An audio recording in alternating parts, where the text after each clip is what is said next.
Hello everyone. सो हमने last video में day 1 की पजल की थी। आज हम डे 2 पर आ गए हैं। तो फटाफट से आज मैं वीडियो को लंबा नहीं करूँगी क्योंकि मैं इंट्रोडक्शन एंड एवरीथिंग क्या सीरीज़ है क्या पजल है मैं ऑलरेडी डे 1 में बता चुकी हूँ, तो बार बार रोज़ आपको बोर नहीं करेंगे। ठीक है, तो फटाफट से डिले नहीं करते हैं, डे 2 की पजल पे जंप करते हैं। किस बारे में पजल है एंड प्रोसेस तो आपको पता ही है, मेरे साथ साथ सॉल्व करना है या फिर वीडियो को पॉज करके try and then see my solution as per your level, as per your understanding. ठीक है, तो पजल है हमारी 8 persons sit in a row, 4 person face south and 4 person face north and rest face south. तो simple linear sitting arrangement की puzzle है ये। ठीक है, तो इसको आप सिटिंग अरेंजमेंट में भी डाल सकते हो, पजल्स में भी डाल सकते हो। तो अगेन बैंकिंग में इस तरीके की पजल्स आती हैं एंड MBA के जैसे अगर मैं CMAT की बात करूँ उसमें आ जाएंगी आपकी। स्नैप में हल्का फुल्का सिटिंग अरेंजमेंट इस तरीके का आता है, बिल्कुल आता है। एंड एक दो बार तो मतलब 2-3 बार तो कैट में भी अरेंजमेंट की पजल्स आई हैं। थोड़ा सा इसे लेवल ऑब्वियसली हाई होता है, ठीक है, बट अगर आपको बेस आता है तो ही आप वो बना पाओगे। बेस में इशू है तो कैसे बनाओगे, राइट। तो 4 बंदों का फेस नॉर्थ है, 8 में से 4 का नॉर्थ है तो ऑब्वियसली बाकी 4 का साउथ है। 3 persons sit between A and B and one of them sit at end of the row. Okay, A और B के बीच में है 3 लोग एंड इन दोनों में से कोई एक बंदा एंड पर यानी किनारे पर बैठता है। तो पहले तो भैया जी हम 8 बंदों के लिए ऐसे बना लेते हैं, 2 3 4 5 6 7 एंड 8 बंदों के लिए हमने सिंपल सिटिंग अरेंजमेंट बना लिया। अब मुझे नहीं पता कि A कॉर्नर पर है कि B कॉर्नर पर यानी एंड पर है, बट यहाँ से इस लाइन से मुझे समझ आता है कि B किधर फेस करके बैठा है और B किधर साइड पर आ पाएगा। देखो कहता है C sits second to the right of B who faces north. अब ये हु किसके लिए है, B के लिए या C के लिए? मैंने कल भी मतलब प्रीवियस वीडियो में बताया था आपको कि हु हमेशा नियरेस्ट सब्जेक्ट के लिए होता है। ठीक है, तो यहाँ पर हु जो है वो B के लिए है, इसको C के लिए मत समझ लेना, पूरा गड़बड़ हो जाएगा। ठीक है, तो B नॉर्थ फेस करके बैठा है एंड C उसके सेकंड राइट में है। अब ये नॉर्थ एंड साउथ से आपका राइट एंड लेफ्ट पूरा चेंज हो जाता है। तो वहाँ से आप स्टार्ट कीजिए जहाँ से आपको किसी बंदे की पोजीशन या डायरेक्शन मिल जाए। तो मुझे B की डायरेक्शन मिल गई एंड क्योंकि पिछली लाइन में बोला था A और B में से कोई एक बंदा किनारे पर है तो उससे मुझे समझ आ जाएगा कि किनारे पर कौन है। देखो B अगर इस किनारे पर मैं बिठा दूँ B को और फेस उसका नॉर्थ है तो उसका राइट पड़ेगा इधर की साइड पे। ठीक है, तो राइट अगर इधर की साइड पड़ेगा तो C को कैसे बिठाएगा, वो तो खाई में गिर जाएगा ना। तो B को इस किनारे पर बिठाना पड़ेगा A B में से। ठीक है, B को इधर बिठा दिया नॉर्थ फेस से, नॉर्थ फेसिंग है तो उसका राइट इजीली पड़ जाएगा। ठीक है, एंड 1 2 3 पीपल छोड़ करके A इधर आ जाएगा। I hope this is making sense. अब C उसके सेकेंड राइट में है, सेकेंड राइट। अब अगला कन्फ्यूजन का पॉइंट काफ़ी स्टूडेंट्स को राइट और लेफ्ट में यहाँ पर होता है। राइट लेफ्ट तो हो जाता है लेकिन सेकेंड थर्ड में कितने छोड़ने हैं कितने नहीं छोड़ने ये कन्फ्यूज़ हो जाते हैं। देखो अगर किसी बंदे के रेस्पेक्ट में जब कभी भी बोला जाता है सेकेंड तो उस बंदे को कंसिडर नहीं करते हैं। ठीक है, तो अगर B के सेकेंड राइट में है, सेकेंड बोला है तो बीच में एक बंदा, थर्ड बोला है तो बीच में 2 बंदे, फोर्थ बोला है तो बीच में 3 बंदे, इस तरीके से छोड़ दीजिएगा अगर किसी बंदे के रेस्पेक्ट में। बट अगर किसी किनारे से बोला है लेफ्ट एंड राइट एंड, ठीक है, तो वो किनारे की पोजीशन भी काउंट होती है। जैसे अगर मैं बोल देती कि C लेफ्ट एंड से सेकेंड राइट है, ठीक है, लेफ्ट एंड से सेकेंड बैठा है, सॉरी, तो लेफ्ट एंड ये वाला होता, उससे सेकेंड, लेफ्ट एंड यहाँ से सेकेंड, मतलब इसको फर्स्ट कंसिडर करते हैं लेफ्ट एंड को। आपको कर्सर दिख रहा है ना मेरा, लेफ्ट एंड इसको फर्स्ट कंसिडर करते एंड ये वाला हमारा ये पोजीशन हमारी सेकेंड हो जाती उस केस में। पर अगर बंदे के रेस्पेक्ट में बोल रहा है तो आपको बंदे को फर्स्ट कंसिडर नहीं करना, उसके राइट वाली पोजीशन फर्स्ट है एंड ये पोजीशन सेकेंड है। ठीक है, तो B एक छोड़ा, C second right, B north facing है तो राइट इधर की साइड पड़ेगा। समझ आ रहा है? नहीं तो एज यूजुअल कमेंट में लिख देना, I will clear your doubt. आगे कहता है D and B face the same direction. Same direction मतलब D भी नॉर्थ फेसिंग है but they do not sit adjacent to each other. ठीक है जी, तो D यहाँ पर नहीं बैठता, मैंने छोटा सा D लिख करके क्रॉस कर दिया। E sits third to the left of D and face opposite direction to D. Okay ji, तो ई की डायरेक्शन साउथ है बिकॉज डी से ऑपोजिट है and D is north, but E जो है वो डी से थर्ड लेफ्ट।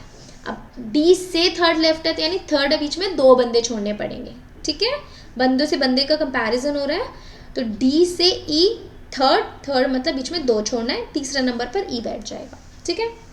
अब डी क्योंकि यहाँ तो बैठ नहीं सकता, डी को ए के इधर की साइड अगर मैं बिठाऊँ तो दो छोड़ कर के बी आ जाएगा, नॉर्थ फेसिंग है तो लेफ्ट इधर पड़ेगा ना, नॉर्थ फेसिंग इज जैसे अभी मैं बैठी हूँ that is north facing, left ऐसे पड़ जाएगा, साउथ फेसिंग उल्टा हो जाता है, जैसे मेरे आमने सामने कोई बंदा बात कर होगा that would be south facing, ठीक है।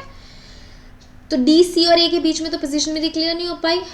अब ए के इधर की साइड पे अगर मैं देखूँ, दूसरी साइड पे अगर मैं डी को इधर रखती हूँ तो दो छोड़ करके, थर्ड है ना, दो छोड़ करके सी वाली जगह पर ई बनता है, यहाँ भी पॉसिबल नहीं है। अगर मैं बिल्कुल कॉर्नर पे देखती हूँ इस राइट एंड पर, तो दो छोड़ करके ए वाली जगह पर बनता है, यहाँ भी पॉसिबल नहीं है। तो डी के पास राइट एंड से सेकंड वाली जो पोजीशन है वही बचती है, ठीक है, बाकी सारी पोजीशन पॉसिबल ही नहीं है। तो दो छोड़ करके ई इधर हो जाएगा, समझ आया।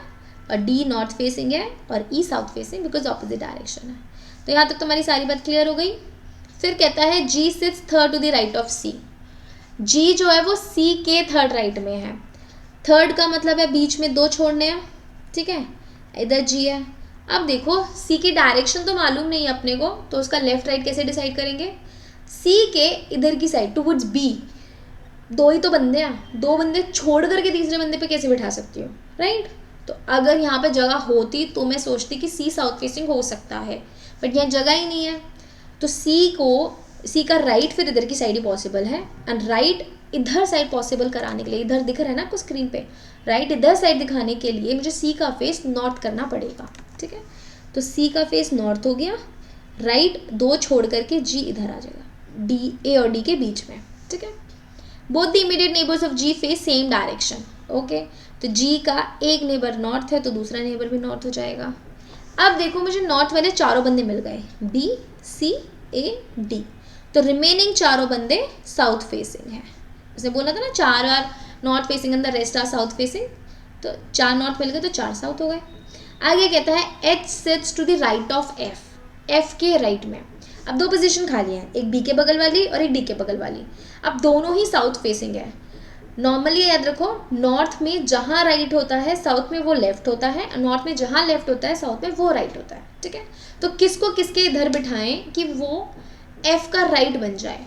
देखो एफ के राइट में एच बैठा है। इसकी हिंदी करने में भी बहुत लोगों को प्रॉब्लम होती है, तो ध्यान से करो, पीछे से हिंदी करा करो इसकी।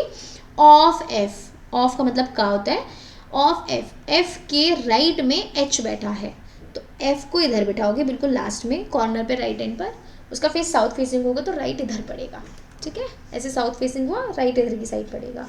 आप अपने आप को, जैसे अभी मैं बैठी हूँ, आप अपनी दूसरी पोजीशंस पे देखो, तो एफ इधर बना और एच इधर आ जाएगा, that's it, this was the arrangement. बहुत सिंपल अरेंजमेंट है, थोड़ा थोड़ा समझाने में टाइम लगा बट ज़्यादा कुछ डिफिकल्ट नहीं है, ठीक है। बट अगर आपको क्लियर है ये सिटिंग अरेंजमेंट, आपको पता है कि मुझे अच्छे से आते हैं, then try to solve this puzzle in 1.5 minute. इससे ज़्यादा आपको समय नहीं लगना चाहिए, 1.5 minute max 2 minutes answering the question. क्योंकि अगर you are very much confident कि इस टाइप की आपने काफ़ी पजल्स की हुई हैं, तब सेकेंड आपका हर्डल आता है कि आप क्या सही समय पर इसको कर सकते हो। पेपर में टाइमिंग अनदर रोल प्ले करेगी, बिकॉज अगर आप जल्दी कर पा रहे हो तो आप ज़्यादा अटेम्प्ट्स कर पाओगे, एंड जल्दबाजी में प्रॉब्लम प्रेशर की, केयरलेस मिस्टेक की भी होती है। तो आप सेकेंड स्टेप पे फिर वर्क करो अगर आपको फर्स्ट स्टेप क्लियर है, ठीक है। फिर आप इसके क्वेश्चंस देख लेते हैं। First question says, question number 6, what is the position of F with respect to E. E से क्या है, देखो ई और एफ, ई का लेफ्ट है 1 2 3 4, फोर्थ लेफ्ट है, ठीक है। लेफ्ट कैसे, साउथ फेसिंग है ना, तो राइट इधर पड़ेगा, लेफ्ट इधर पड़ेगा, तो 4 to the left, C option is the correct answer. Who among the following is just right of B, B के जस्ट राइट में कौन आया था, एच, बी के बिल्कुल बगल में एच है ना। How many person sit to the left of G, G के लेफ्ट में कितने लोग हैं, देखो जी ये है, अब जी का लेफ्ट किधर है, जी का लेफ्ट है ये, जहाँ पर डी और एफ है, बिकॉज जी साउथ फेसिंग है, इधर साइड राइट जाएगा, इधर साइड लेफ्ट जाएगा, तो ओनली 2 पीपल आर देयर, तो प्लीज़ कंफ्यूज नहीं होइएगा, कभी इसमें 5 लगा दो, ठीक है। Which of the following pair is dissimilar to the other 4 pairs. Dissimilar मतलब ऑड वन आउट आपने बताना है। CEAG, ओके, CE बिल्कुल बगल बगल है, north facing south facing. AG भी बगल बगल है, north facing south facing. DFBH, DF भी नॉर्थ फेसिंग साउथ फेसिंग बगल बगल, एंड BH भी नॉर्थ साउथ, ठीक है। GC में इशू होगा, G इधर है, C इधर है, ऑल्दो नॉर्थ एंड साउथ है बट काफ़ी दूर दूर है, तो this is odd one out, ठीक है। बाकी सारे सेम पैटर्न फॉलो कर रहे हैं। If all the person rearrange their seating position and now they sit in alphabetical order from left end of the row, direction of all person remains the same, okay। अब उनको A से लेके F तक है ना, मेरे पास 6 बंदे नहीं 8 बंदे ना, A से लेके H तक, ठीक है। अगर उनको अब अल्फ़ाबेटिकली लेफ्ट साइड से लगा दूँ, डायरेक्शन में कोई फ़र्क नहीं है, then how many person will remain on their positions, ठीक है। लगा देते हैं भाई फटाफट से, ABCDEFGH, only 1 person remains in their position, बाकी सारे तो चेंज हो गए हमारे, right. Only 1 will be my answer, B option से correct answer. So this was our puzzle of day 2, ठीक है। आई होप आपको समझ आया हो, एंड आई होप आपको थोड़ा सा कॉन्फिडेंस आया, जो छोटे छोटे से डाउट्स कभी कभार आपको आ जाते हैं वो क्लियर हुए हों, एंड जिनको ऑलरेडी क्लियर है वो उनके लिए मैं ऑलरेडी बता चुकी हूँ कि आप सेकंड स्टेप पे वर्क करो, टाइमर लगा के करो, मेक श्योर कि आप 1.5-2 मिनट में आप पूरी पजल सही कर रहे हो without making any careless mistake. चलिए मिलेंगे अगली वीडियो में, but before closing this video एक अनदर अनाउंसमेंट कि हम कैट के नए बैचेस स्टार्ट कर रहे हैं 2025 के लिए। ऑफलाइन एंड ऑनलाइन दोनों ही बैचेस हैं। इससे रिलेटेड जितनी भी इन्फॉर्मेशन है वो आई बटन पर आपको आ रही है वीडियो पर, उस वीडियो को देख करके आप सारी इन्फॉर्मेशन ले सकते हैं, नहीं तो हमें दिए हुए नंबर्स पर भी कॉल कर सकते हैं। और अगर कोई भी इशू है, कोई भी ऐसा टॉपिक है जो कुछ नहीं समझ आ रहा, बीट क्वांट या फिर LR का, तो please do let us know in the comment section, will be very happy to help you guys. चलिए बाय बाय, टेक केयर, मिलेंगे नेक्स्ट वीडियो में। Till then keep self facing yourself.